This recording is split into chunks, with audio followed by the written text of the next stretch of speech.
What's up guys? So I've had this Digicam for about 3 weeks now. I've taken it to a graduation party and I've spent some time with it throughout the city doing some hiking and stuff like that.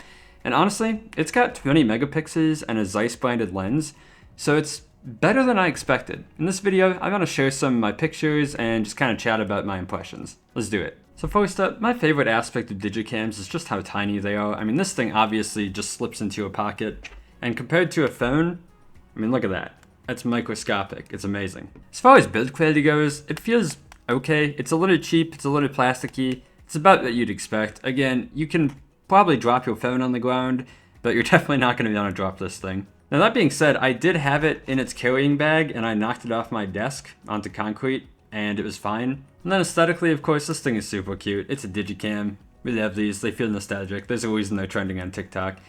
And the interface, you can have it be either black, white, or my favorite, pink.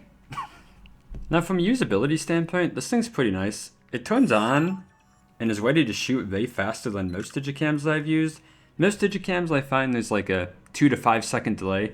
This is about, I'd say maybe a second and a half at most. Menu system isn't too bad. There's some like simple options here as you can see, and then you can dive deeper into a more complex menu system here. The shutter button up here, like most Digicams, feels a little bit squishy, for lack of a better term, but it is decently responsive, maybe too responsive to be honest.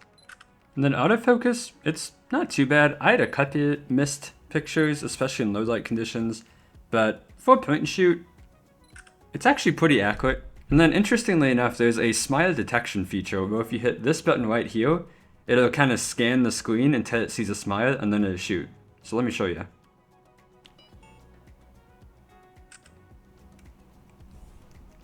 If anything, I'd say my only beef with the actual physical design of this camera is this little slider switch right here. So this switch is how you switch between picture, panorama, and video mode. It is decently stiff, so it seems like it would be hard to switch on accident, but I've found that like when you're out shooting, I find that I bump it down to video mode pretty often, and I've shot so many just accidental 2-second clips that I didn't mean to. Now as far as pictures go, this thing actually looks pretty decent. I would say it's about on par with the phone. I have the S23, and this thing comes decently close to it. Now something to note is that this thing has 8x zoom, but at 8x zoom, the pictures look pretty bad. And now for a point and shoot, it does have a surprising amount of settings. Like we've got EV compensation, you can adjust the ISO, you can adjust the metering mode, you can even do continuous shooting. It only shoots like 2 frames per second, but it's neat that we have these features in what is considered a point and shoot. Now earlier I did mention that there's a panoramic mode that you can flip to on the switch here. The panoramic mode sucks. Honestly, the stitching is completely inaccurate. It's not even close to what you can do with Photoshop, and I would not even suggest trying to use it. Now finally, as with every Digicam, you're going to get the best pictures technically when you use flash.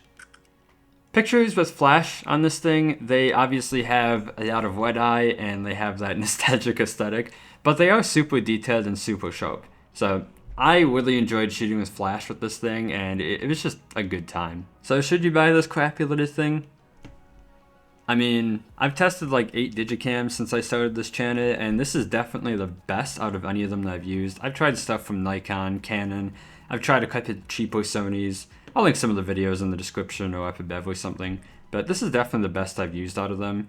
Now, do you need this? No, obviously not. This is a cutesy little toy that is probably not going to replace your phone, but I've personally found that I like taking this out and leaving my phone at home nowadays if I'm just going around the neighborhood or something. So if that's what you're looking for, or if you're just looking to hop on the TikTok trend, then I'll drop an affiliate link in the description below.